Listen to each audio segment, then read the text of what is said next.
ایک بات آپ کی خدمت میں رکھی جائے، امید کرتا ہوں کہ بہت توجہ سے آپ سماعت کریں گے۔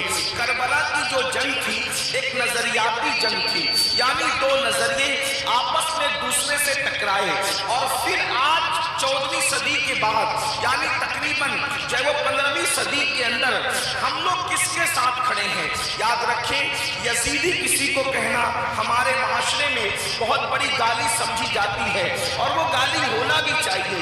یاد رکھیں، یزیدی بھی اگر اس کو یزیدی کہہ دیا جائے تو وہ چڑ جاتا ہے، یعنی کہ یزیدی بھی جو قلبی طور پر یزیدی ہے وہ اپنے آپ کو یزیدی کہلانا گوارا نہیں کرتا۔ مگر آج کی اس محفل کے اندر جس میں ہزاروں کی تعداد میں یہ سروں کا سمندر ہے اور اس میں اکثریت نوجوانوں کی ہے، تھوڑی دیر کے لیے ہم اپنا احتساب کریں۔ یہ نظریاتی جنگ ہے۔ نظریاتی جنگ کسے کہتے ہیں؟ اللہ اکبر، یعنی دو شخصیتیں نہیں بلکہ دو نظریے آپس میں ٹکرائے اور نظریے کے لیے جنگ کی گئی، تو اس میں ہم کس کے ساتھ کھڑے ہیں؟ ایک ساتھ ہے سیدنا امام حسین کی۔ یہ بات بھی آپ سے کہہ دو، حسین صرف چند فٹ کے کسی شخصیت کا نام نہیں ہے، حسین مکمل نظریے کا نام ہے۔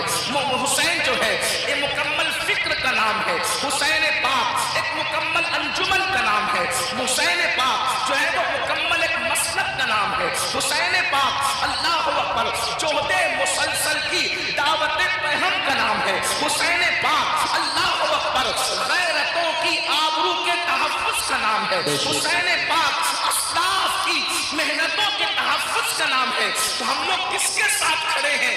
امام حسین کے ساتھ کھڑے ہیں، یا پھر یزید بھی چند فٹ کے کسی ایک انسان کا نام صرف نہیں ہے بلکہ یزید بھی ایک نظریے کا نام ہے۔ ہم کس کے ساتھ کھڑے ہیں؟ اللہ اکبر، جو لوگ یزیدی نظریے کے ساتھ کھڑے ہیں لاکھ اپنے آپ کو حسینی کہہ لیں، وہ حسینی ہو نہیں سکتے۔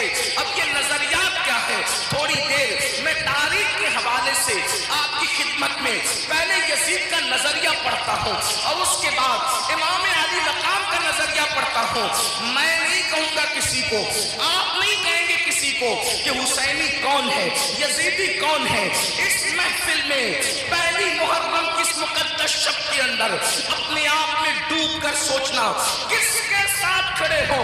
یزید کے ساتھ کھڑے ہو یا شہزادہ رسول کے ساتھ کھڑے ہو؟ میرے آقا صلی اللہ علیہ وسلم کے دیوانوں، آخر یزید سے امام علی مقام کو اختلاف کیوں ہے؟ امام اس سے اختلاف کیوں کرتے ہیں؟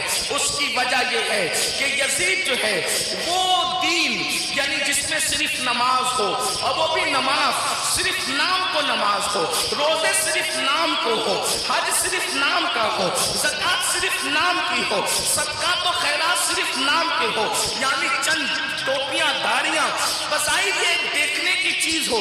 یزید جو ہے اس مذہب سے، اس دین سے بظاہر کوئی اختلاف نہیں کرتا تھا، وہ روح دین کو مٹانا چاہتا تھا، مذہب کی روح کو مٹانا چاہتا تھا، مذہب کی اصل کو مٹانا چاہتا تھا۔ آپ کہیں گے مذہب کی اصل کیا ہے؟ نمبر ایک، سب سے پہلی مذہب کی اصل یہ ہے کہ رسول اللہ صلی اللہ علیہ وسلم سے محبت اپنی جان سے زیادہ کی جائے، اپنے مال سے زیادہ کی جائے، اپنے وطن سے زیادہ کی جائے۔ سب سے پہلی اساس مذہب کی یہ ہے۔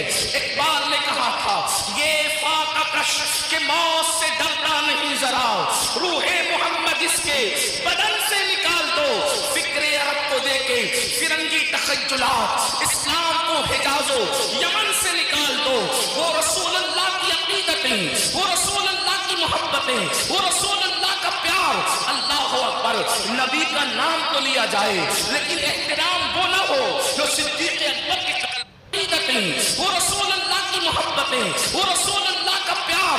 اللہ اکبر، نبی کا نام تو لیا جائے لیکن احترام وہ نہ ہو جو صدیق اکبر کے قلب میں تھا، جو فاروق اعظم کے دل میں تھا، جو عثمان غنی کے دل میں تھا، جو مولا علی کے دل میں تھا، جو سعد، سعید، طلحہ، زبیر، ابو عبیدہ ابن الجراح، بلال